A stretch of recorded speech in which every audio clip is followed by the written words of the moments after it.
Hey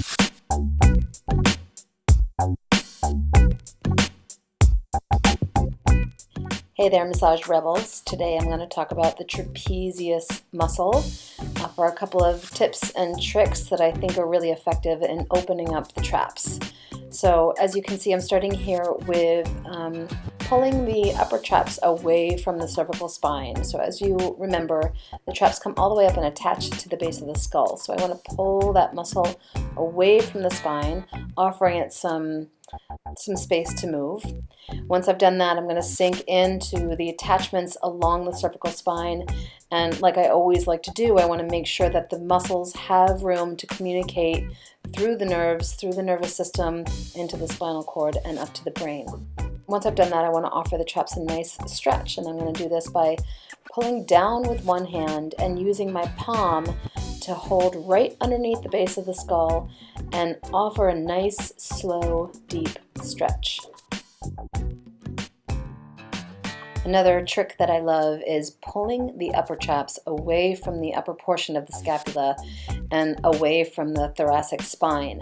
And when I do this, I often find trigger points and can take this opportunity to focus on some trigger points. But if I'm having problems even getting there, I just want to slow down and hold it and make sure that it's letting go. If I have problems with this, I'm going to bring my client's scapula up towards their ear, and this shortens the muscle and allows me to grip on, hold on, and slowly breathe into that muscle. Once I've gotten that muscle warmed up and loosened up, I want to make sure that I offer a deeper myofascial release. And so sinking in on a deeper level, using my forearm, I'm going to offer that same stretch, really lengthening the upper fibers all the way up to the base of the skull. One of my favorite ways to open up the back in general and really target the traps, all of the traps, is to pull my client's arm across their body while they're in the supine position and offer for them to really let go and be heavy. From here, I can take my hand and really focus in on those lengthened muscles. The scapula is pulled away from the spine here, and my fingers are tucked in and really kind of strumming across all of those fibers. I can do this with the upper traps, the middle traps, and then use my opposite hand and target down into the lower traps down here and make sure that the entire muscle is just getting loosened up and released.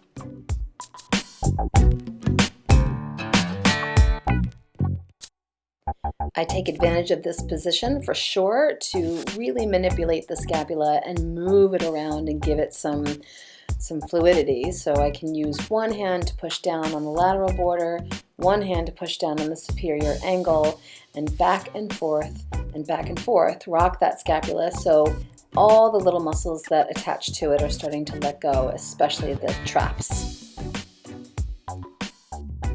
Remember that the traps actually extend all the way from the base of the skull and follow the spine all the way down to the base of the thoracic spine. So giving the spine some movement here and some pliability helps to hit all of those attachments and slowly, slowly, slowly offer the traps some movement that they so desperately need.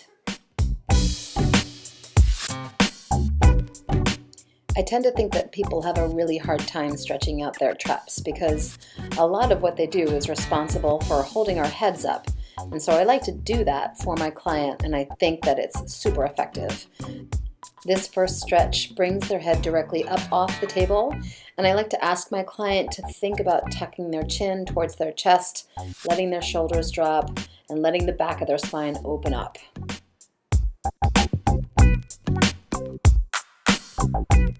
Because the traps expand all the way out from the spine to the shoulders, I want to take advantage of stretching out one side and then the other, so you really get all those fibers that go out from the base of the skull and out from the spine out to one shoulder and then the next.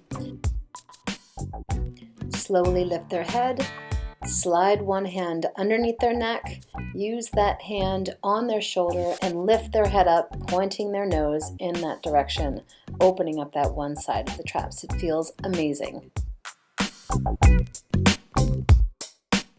thank you for watching, and as always, there's so much work that we can do, and I'd love to hear your tips and tricks for the traps. So let me know in the comments below, and don't forget to subscribe.